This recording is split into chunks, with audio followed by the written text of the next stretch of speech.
क्या हो गया है आप लोगों की आवाज को? तेलंगाना के निजाम को बदलना है या नहीं बदलना है? जोर से बोलो, बदलना है या नहीं बदलना है? तो मेरे साथ दोनों हाथ उठाइए, परिवर्तन के संकल्प की मुट्ठी बींचिए और प्रचंड आवाज से बोलिए, भारत माता की,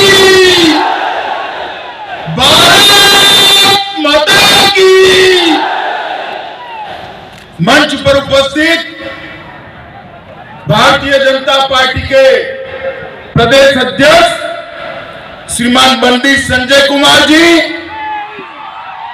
हमारे प्रभारी और राष्ट्रीय महासचिव श्री तरुण चुग जी, मेरे मित्र और केंद्र के पर्यटन और सांस्कृतिक मंत्री भाई किशन रेड्डी जी, भारतीय जनता पार्टी की राष्ट्रीय उपाध्यक्ष बहन डीके अरुणा जी,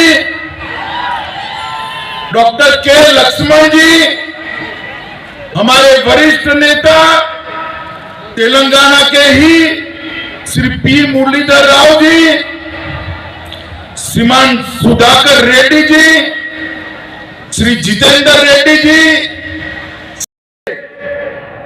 हमारी यात्रा को फॉलो कर रहा हूं। मैंने अभी पंडित संजय कुमार जी का भाषण सुना, मुझे लगा कि मुझे आने की कोई जरूरत नहीं है, केसीआर को हटाने के लिए संजय कुमार अकेला काफी। भाइयों बहनों, ये यात्रा एक पार्टी को निकाल कर दूसरी पार्टी को बिठाने की यात्रा नहीं है। ये यात्रा किसी को मुख्यमंत्री बनाने की यात्रा नहीं है। ये यात्रा कोई राज्य के अंदर भारतीय जनता पार्टी की सरकार बनाने की यात्रा नहीं है। ये जो यात्रा है, ये तेलंगाना के दलित, आदिवासी, पिछड़ा वर्ग के लोग, किसान, महिला और युवा के कल्याण की यात्रा है। ये यात्रा हैदराबाद के निजाम को बदलने की यात्रा है। आप समझ रहे हैं ना मैं क्या कह रहा हूं? तेलंगाना में निजाम बदलना है या नहीं बदलना है? जोर से बोलिए, बदलना है या नहीं बदलना है?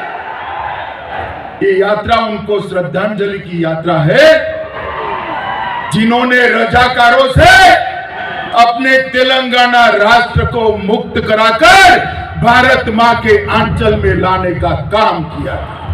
ये यात्रा उनके खिलाफ है जो आज भी रजाकारों के प्रतिनिधि की गोदी में बैठे हैं, उनके खिलाफ। ये यात्रा उस मानसिकता के खिलाफ है जो परिवारवाद को चलाती है। मेरे बाद मेरा बेटा, बेटा न बने तो बेटी, ये बात लोकतंत्र के अंदर जो प्रस्तावित करना चाहते हैं, इसके खिलाफ ये यात्रा। ये यात्रा अरबों खरबों का भ्रष्टाचार करने वाली टीआरएस पार्टी को उखाड़ कर फेंकने की यात्रा है। ये यात्रा दलितों और आदिवासियों के साथ वादा खिलाफी करने वाली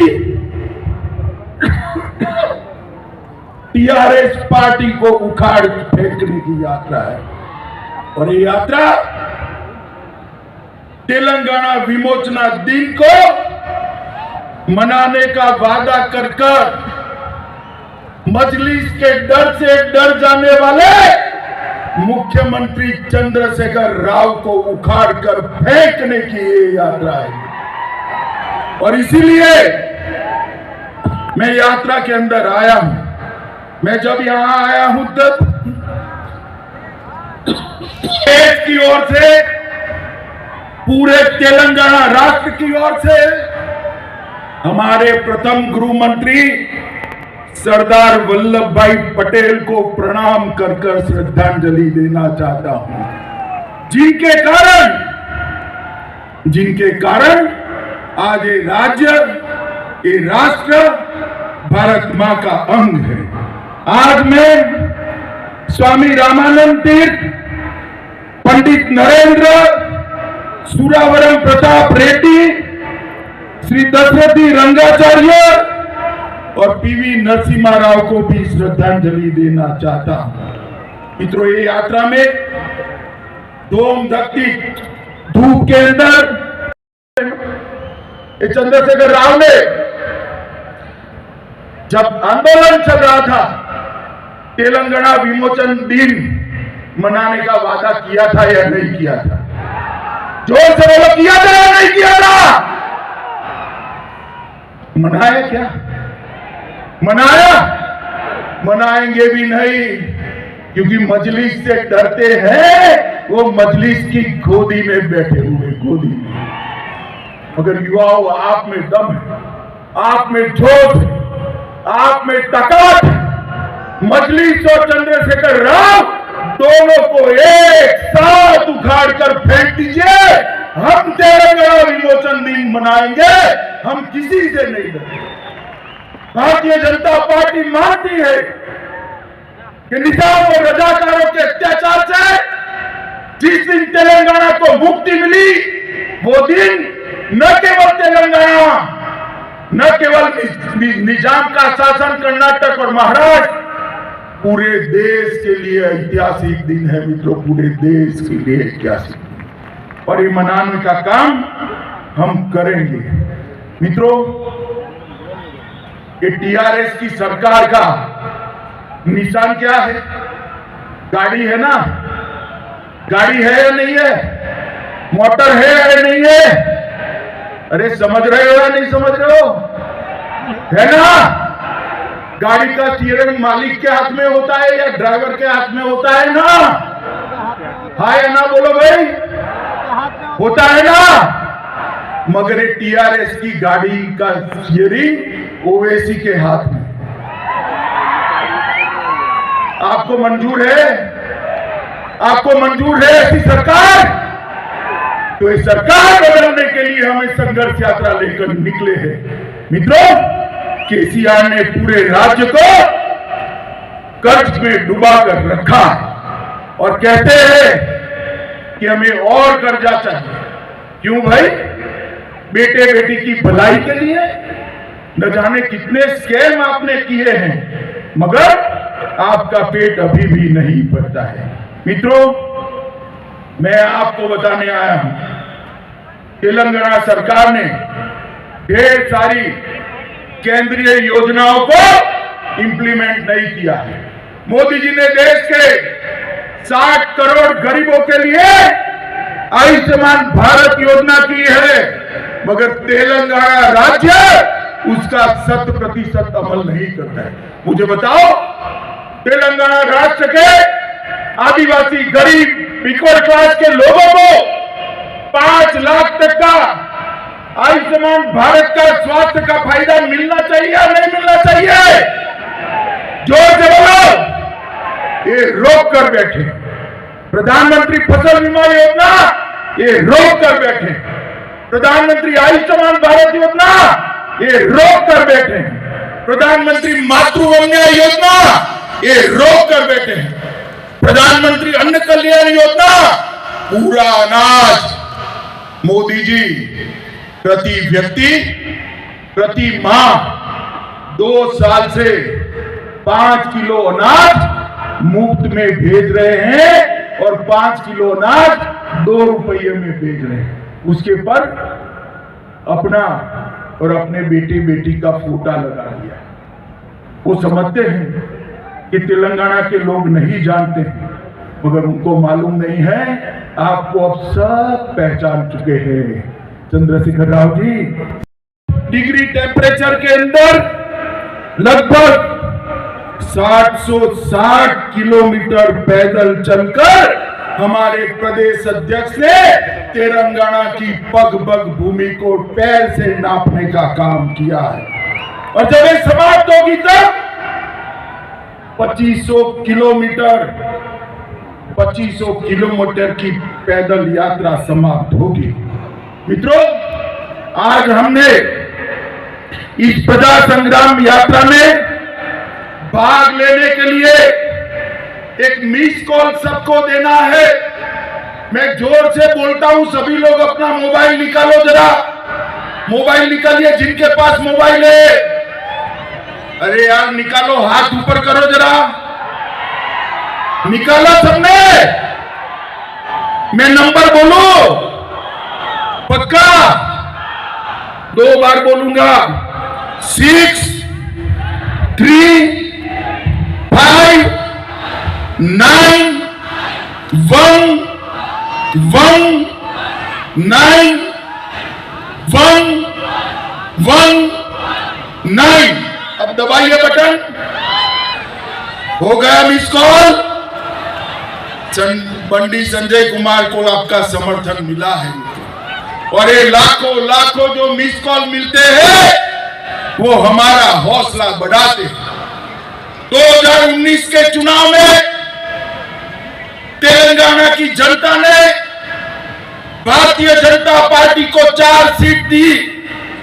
2 सीट हम बहुत नजदीकी मार्जिन से हारे हैं, मगर उसके बाद हैदराबाद नगर निगम का चुनाव हुआ हो, चाहे 2 उपचुनाव हुए हो, हर जगह पे आपने भारतीय जनता पार्टी को विजयी बनाने का काम किया है।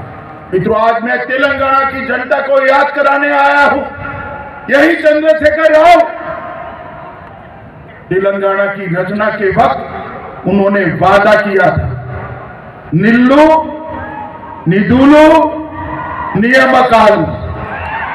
कुछ पूरा हुआ है क्या? अरे भाई जोर से बोलो, कुछ पूरा हुआ है क्या? कुछ पूरा हुआ है क्या? मैं आज आपको कहकर जाता हूं, मोदी जी के नेतृत्व में भारतीय जनता पार्टी की सरकार बनाइए। निल्लू निधुलू और नियमकालू का वादा हम पूरा करेंगे। भारतीय जनता पार्टी का जल्दी मिलेगा, पर्याप्त बजट भी मिलेगा और रोजगार भी युवाओं को मिलेगा। युवाओं ताली बजाइए जोर से, युवाओं को रोजगार केवल और केवल भारतीय जनता पार्टी दे सकती है। मित्रों, आज मैं याद कराने आया हूं, चंद्रशेखर राव जी, आप सचिवालय में सेक्रेटरीएट में तो जाते नहीं है। युवाओं, इनको किसी तांत्रिक ने कहा है अगर सेक्रेटरीएट में गए तो सरकार चली जाएगी। ओ चंद्रशेखर राव जी, कान खोलकर सुन लो, सरकार जाने के लिए कोई तांत्रिक की जरूरत नहीं है। मेरा तेलंगाना का युवा आपकी सरकार को उखाड़ कर फेंक देने वाला है, क्योंकि आपने वादा किया था हर बेरोजगार को बेरोजगारी का भत्ता दिया जाएगा। युवाओं, मिला है भत्ता? जरा बताइए, मिला है भाई? आपने कहा था किसानों का कर्ज माफ करेंगे, कोई किसानों का कर्ज माफ नहीं हुआ। हर जिले में सुपर स्पेशलिटी अस्पताल बनाना था, कुछ नहीं बना है। आपने वादा किया था 2 बेडरूम का हाउस देंगे।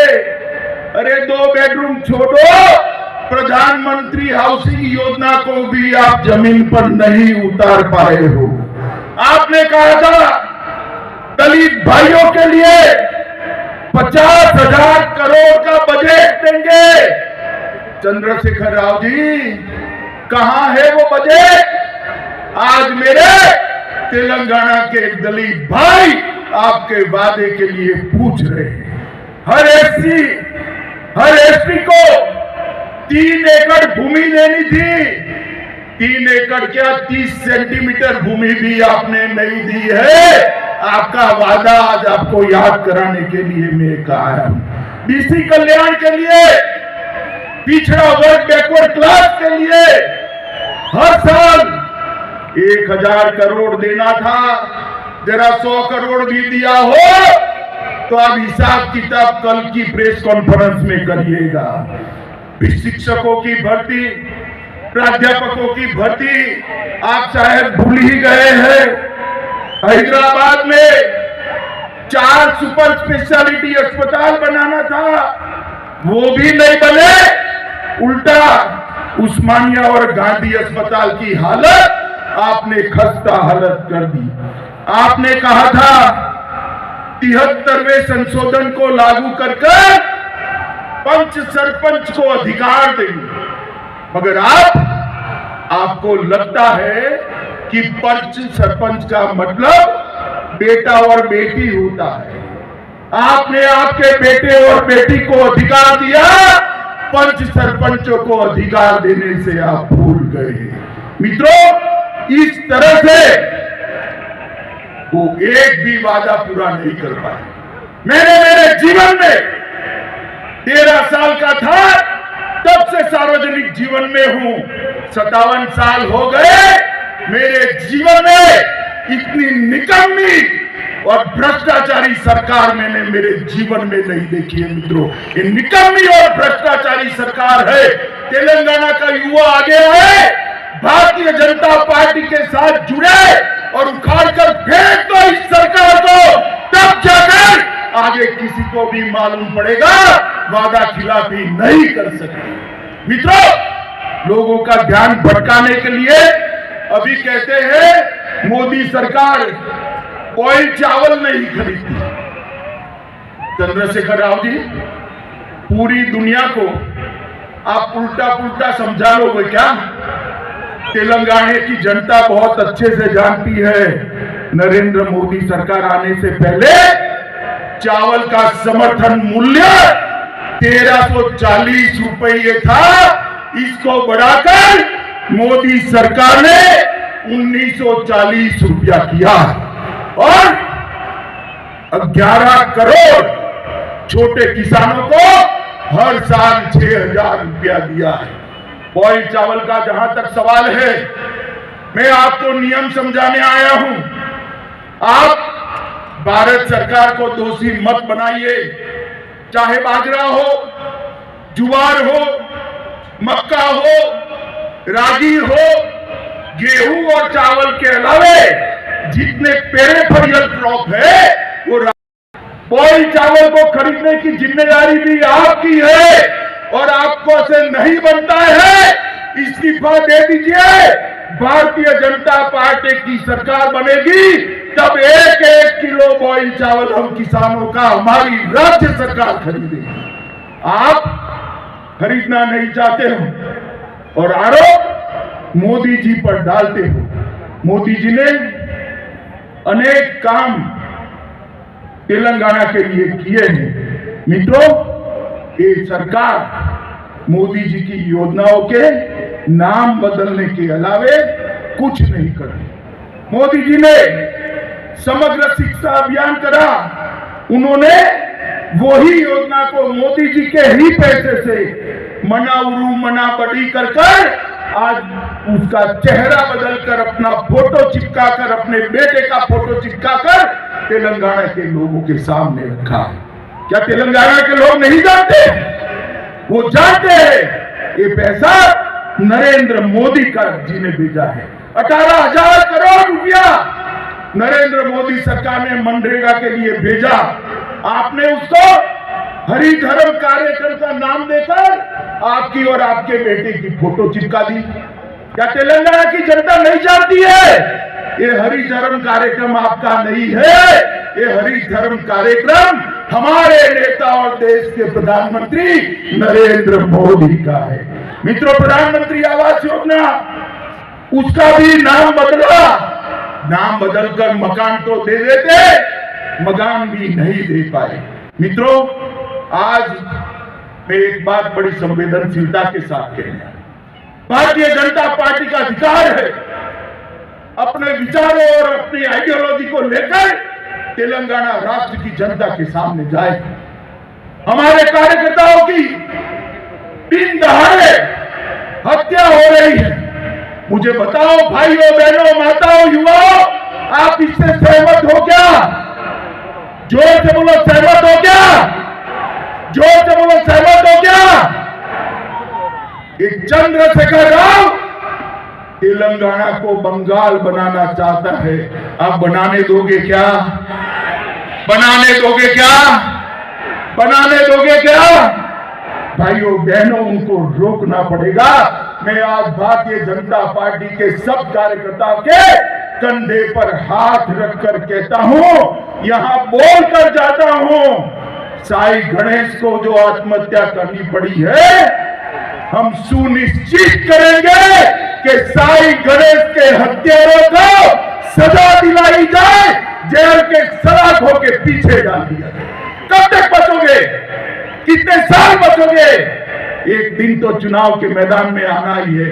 और चंद्रशेखर राव जी, मैं आज कहकर जाता हूं, हर रोज 5 स्टार फार्म हाउस में बैठकर योजना बनाते हो कि चुनाव जल्दी करा देंगे, जल्दी करा देंगे। अरे जल्दी क्या, कल करा दो। भारतीय जनता पार्टी तैयार बैठी। हार आपकी हार सामने की दीवार पर लिखी हुई सी निश्चित मैं पढ़ पाता हूं। मित्रों, भारतीय जनता पार्टी ने तैयार रहना चाहिए। मित्रों, आप मुझे बताओ, मोदी जी ने कश्मीर से धारा 370 हटाई, अच्छा किया या बुरा किया? अरे जोर से बोलो, उसको सुनाई पड़े थे। ये मजलिस वालों के डर से चंद्रशेखर राव धारा 370 हटाने का विरोध करते थे। करना चाहिए क्या? करना चाहिए क्या? अरे हम मजलिस से भी नहीं डरते और आपसे भी नहीं डरते चंद्रशेखर राव। मोदी जी ने 5 अगस्त 2019 को धारा 70 को उखाड़ कर फेंक दिया और आज कश्मीर भारत माता का अभिन्न अंग बना। कोरोना के खिलाफ सफल लड़ाई लड़ी है।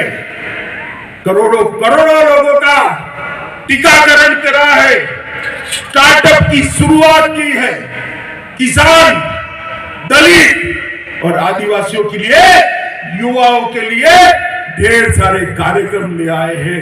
मोदी जी के नेतृत्व में यहां पर डबल डेकर सरकार बनानी है। मित्रों, डबल डेकर सरकार समझ रहे हो ना? एक सरकार तो आपने बनाई है मोदी जी की, दूसरी बनाई है तेलंगाना में भारतीय जनता पार्टी की। ये दोनों सरकार बनाकर सुरक्षित और समृद्ध तेलंगाना का वादा हम पूरा करेंगे। तीसरे चरण जब यात्रा का शुरू हो, तब इससे भी 2 गुना बड़ी संख्या में हमारे प्रदेश अध्यक्ष का आप समर्थन करिए। यही अपील कर मैं मेरी बात को समाप्त करता हूं। मेरे साथ जल्दी चुनाव करते हुए चंद्रशेखर राव को डर लगे, इतनी बड़ी आवाज से भारत माता का नारा लगाना है। मेरे साथ दोनों हाथ खड़े करिए, अंत तक सभी लोग खड़े करें, दोनों हाथ उठाइए, परिवर्तन के संकल्प की मुट्ठी दीजिए और प्रचंड आवाज से बोलिए, भारत माता की, भारत माता की, भारत माता की, वंदे वंदे वंदे।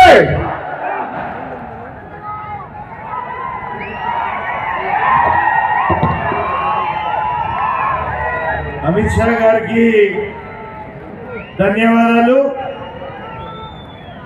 ఈ యొక్క బహిరంగ సభకు వందన సమర్పణ చెప్పాల్సిందిగా రంగారెడ్డి జిల్లా అధ్యక్షులు బొక్క నరసింహారెడ్డి గారిని కోరుతున్నాం.